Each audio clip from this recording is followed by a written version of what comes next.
Hey, what's up, folks? You know I had to do it. Hi, folks. It's Darcy from the Purposeful and today we are talking dehydrating carrots in every way imaginable. Stay tuned.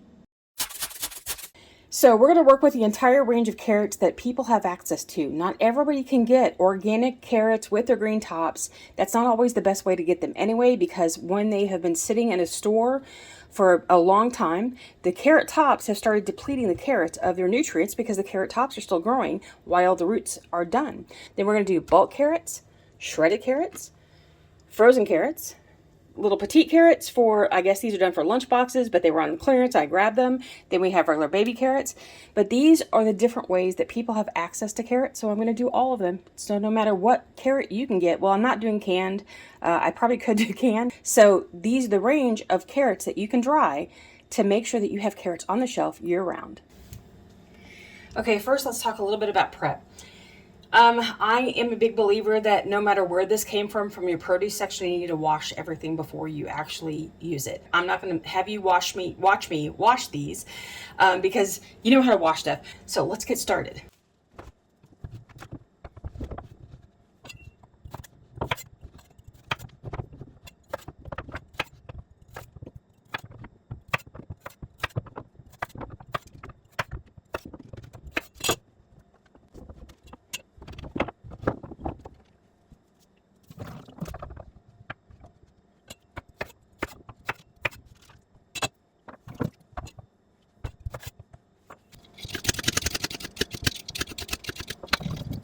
Peel or no peel, that's up to you.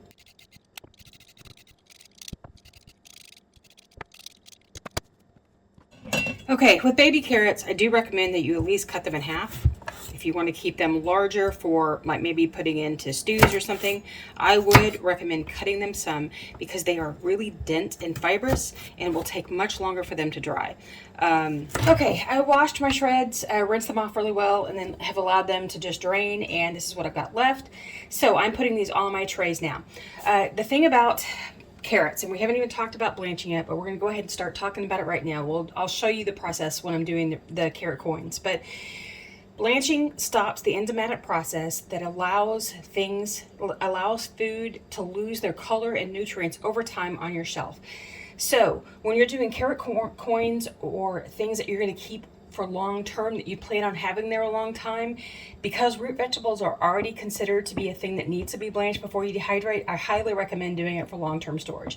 Now for things like shreds, I tend to use these more than I do chunks of carrot. We eat way more things like carrot cake, carrot muffins, carrot pancakes, anything like that. We tend to incorporate carrot shreds into foods, meatloaf, casseroles and things, more than I ever do either chips or coins.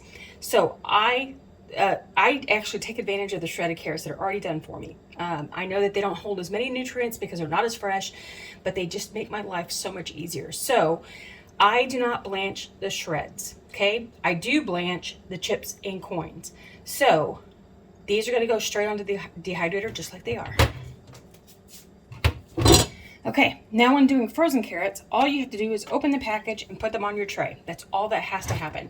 You do not need to thaw. These are partially thawed because I pulled everything out this morning to get started and with all the prep.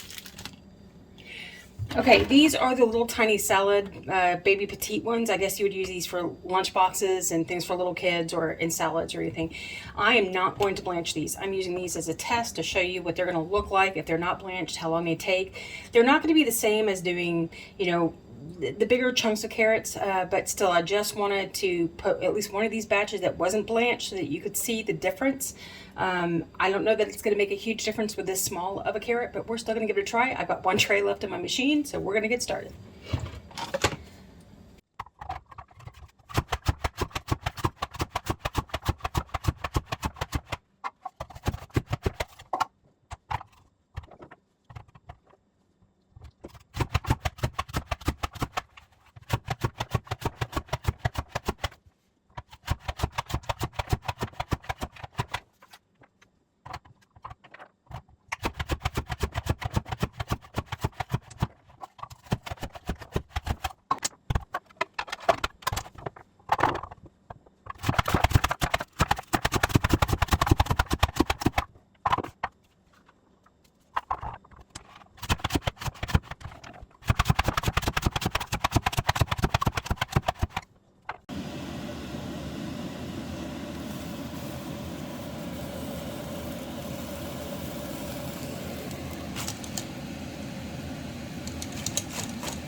All right, first off, we have our carrot shreds. I just went ahead and took them off the trays. You didn't need to watch me do that. So they are being stored now in a jar, ready for conditioning. And what conditioning does is make sure that your food is actually dry all the way through, not just in certain spots where you tested it. So here we go with our shreds. And how do I know that they're done? They will easily break. They are dry. They just break easily like that, okay? You're not going to have a snap like you might have for some foods, but you can feel the break happens easily. You don't have to work at it at all. You're not going to hear like some big snap. Okay, so those are done.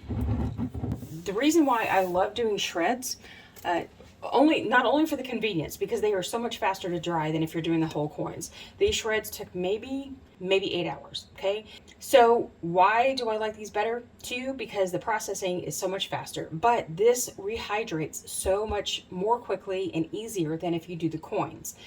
Because the coins are denser, and if you didn't blanch them, they need to be cooked fully. After they've rehydrated, they're just going to take longer to do. But with these shreds, they will rehydrate much faster and will be ready for things like quick cooking meals in a jar.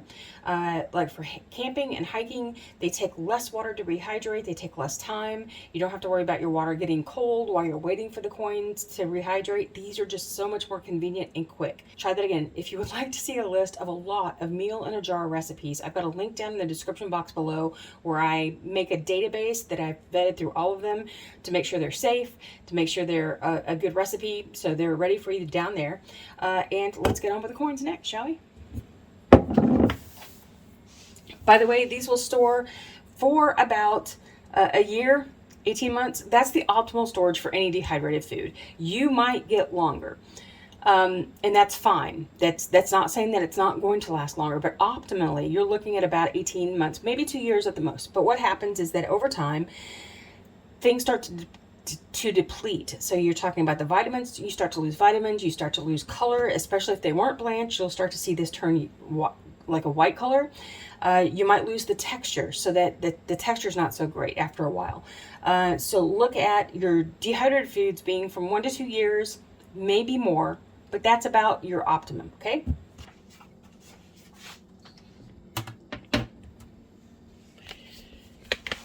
Okay, let me show you a side by side. These are frozen, blanched, non-blanched, okay? There is a bit of a difference. I know the lighting here isn't showing it so great. There is a bit of a difference in the coloring here versus here. Blanched will keep their coloring over long-term storage better than non-blanched. Blanched will also rehydrate better than non-blanched. So this is going to be a choice for you about whether or not you want to blanch or not, because it depends on what you like. So what you need to do is actually do this for yourself. You may prefer blanching and how it responds to rehydrating and then cooking versus how the non-blanch responds to rehydrating and cooking. That is all going to be your opinion and what you prefer, okay? I can tell you what I do. I prefer blanched. I prefer the way it comes back. I don't like to do unblanched because this doesn't hold for long-term storage, okay? Because it starts to lose color over time, and I think this works better in meals in a jar type situations because you don't have the issue of having to cook it again. You just reheat, you rehydrate, allow it to reheat, and you're good to go, okay? So let's get these stored. All right, so now we're just going to go through the conditioning process with these, just like we did before. We're doing both the frozen and the blanched all in the same bucket because they work just basically the same way. I don't need to separate these out.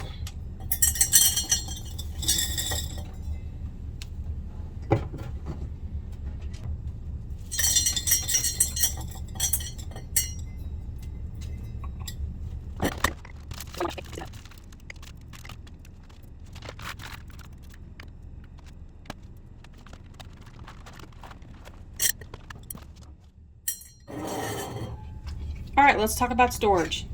Folks that have been with me for a very long time know what the next step is. What you need to do is condition your dehydrated foods before you store. I'm about to use a lid like this. It's just a screw-on lid. It's not an actual canning jar lid. It does have a silicone seal around the inside that can help with making this airtight, but I'm going to go ahead and just put a used lid on the inside and just do this. That way I am doubly sure about the airtightness of this container. Okay, what airtight means is I did not draw out the air. It means there is no exchange of air going back and forth, which is what makes plasticware and some lids, when you screw them on and they don't, the plastic lids, the white kind of plastic lids you can get, a lot of those things are not airtight because it allows the exchange of air in and out of the jar. Okay, or in and out of the container, the same way that zipper top bags do. They just are not airtight. So we have an airtight container, and we're going to condition this, which means we're going to let this sit for about 5 to 7 days and look at it to find out if there are moisture issues at all.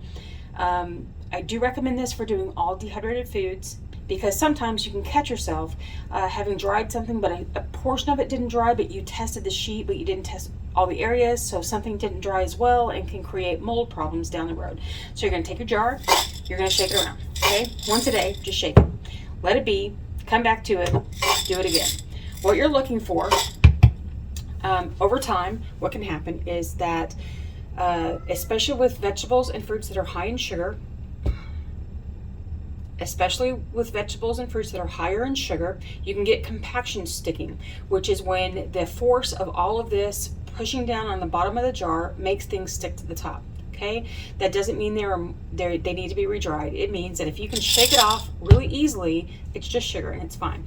Sometimes it's a matter of static, especially with smaller things like the shreds. You can actually get some static sticking at the top, but again, as long as you can easily shake it off and you don't have to force a shake, it's fine. You don't need to do anything else to it. What you're looking for are clumps of fruit or vegetables in your jar sticking together as you move it, or sticking to the top and not coming off easily. Then you need to throw it back in the dehydrator, allow it to dry more, and then you're good. However, if you do see mold forming in here, let's say you're on day 5 or 6 and you're starting to see mold, you need to toss everything, because where mold grows here, it's already developing everywhere else in the jar, and you don't want to just pick out a portion of it and then think that you've gotten it all, because you probably haven't. So that's what you're looking for. Once you're ready, then you're ready to store. Now, dehydrated foods are fine to be stored in an airtight container with nothing else. You do not have to use moisture absorbers. You do not have to use O2 absorbers. As long as you're storing in a jar that's the right size. So we're not looking at storing these carrots in a jar that is only full this much and you have all of this air. You do not need to use anything. You will see people, and you've seen me do it before, and you'll see me do it again, where I might vacuum seal this because I'm going to put it away for long term, which means I'm not touching that jar for at least a year probably. I don't do that a lot anymore, where because I try to rotate through everything so that I don't have the issue. But you are welcome to add a moisture absorber to this, because you are in and out of your jar all the time, and you live in a humid environment where every time you open the jar, it's introducing more moisture into the jar.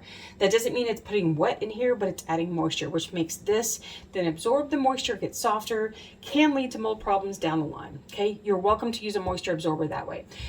If you want to do long-term storage, you can either vacuum seal with a vacuum sealing machine, and the attachment that goes on here to do it, I'll link in the description box and right up here in the iCards about how to do that. You can do that, or you can add an oxygen absorber to this jar.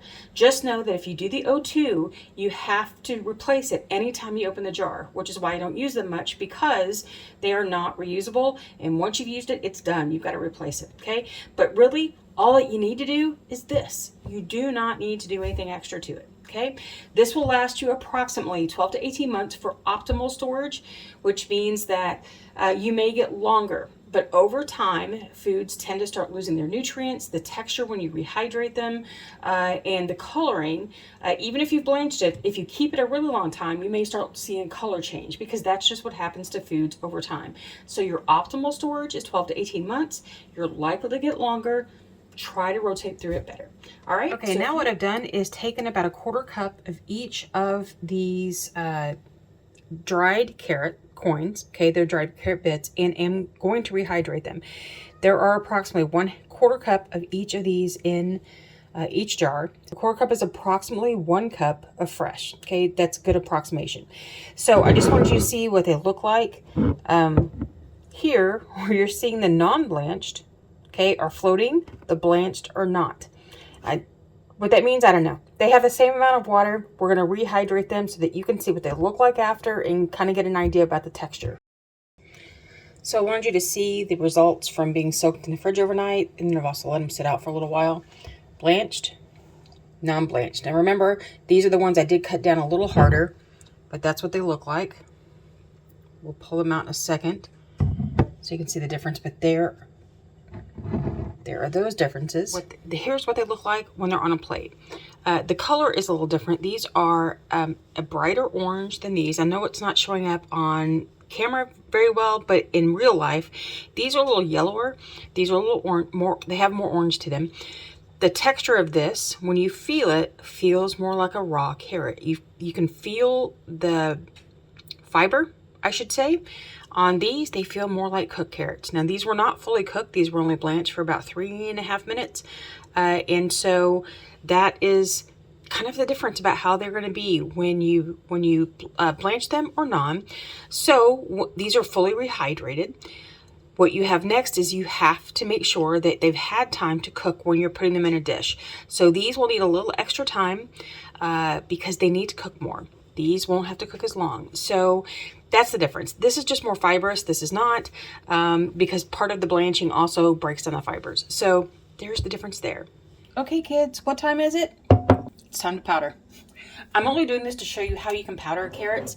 I don't use a lot of carrot powder on its own. If I have extra that I'm rotating through, that I need to get new stock up and I want to use my old stock, I'll do it and then put it into the general vegetable powder. And that's what I'll do with this, is put it into my generic vegetable powder. I don't do carrot powder a lot on its own, but what you can do with it is you can color pasta, you can add it to spaghetti sauces, you can do all of those things that you do with regular vegetable powder. Just add this to it in about a teaspoon to a tablespoon increments until you get a feel for how you like it, how it colors things. You'll want to play with your powders as you add them to your foods to find out what you and your family like versus what, if you just put a whole tablespoon in, it might alter it. You'll have to play with that a little bit. So before we get started on the powdering, I just want to kind of walk through what I had already done. So what we have here are the shreds, okay, the carrot shreds. We have the blanched carrot pieces, and then we have our non-blanched carrot pieces. And then we have our carrot tops, and that's the next video coming, is how I did this. But basically what I did is I took the carrot tops, I washed them, I put them onto trays and dried them at 95 F, which is 35 C, and until they were crispy. Then I just put them into a little spice jar. That these can be used in place of parsley, or you could just use this as part of your regular green powder. Okay, so let's get started here.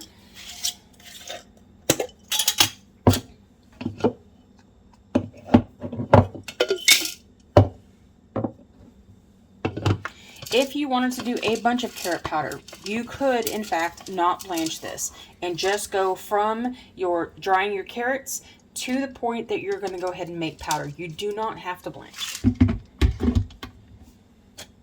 Are we ready? Remember, with using a grinder of any kind, whether you're using a small coffee grinder or a larger bullet blender like this, you never want to just, especially with something hard like carrots, you never just want to start the grind at full power, okay? You always want to pulse it 5-6 times until you get it down, and then go ahead and do the full grind. What you don't want to do is wear this motor out by doing harder pieces like this if you just push it down and just let it go. So here we go.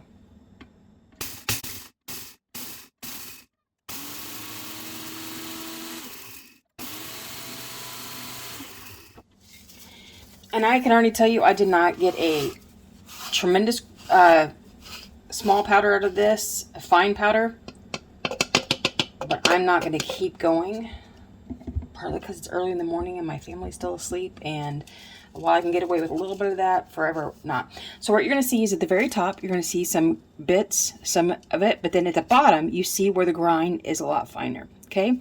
So let me stick this. Okay, I'm going to stick this into a very small, I think this is a jelly jar.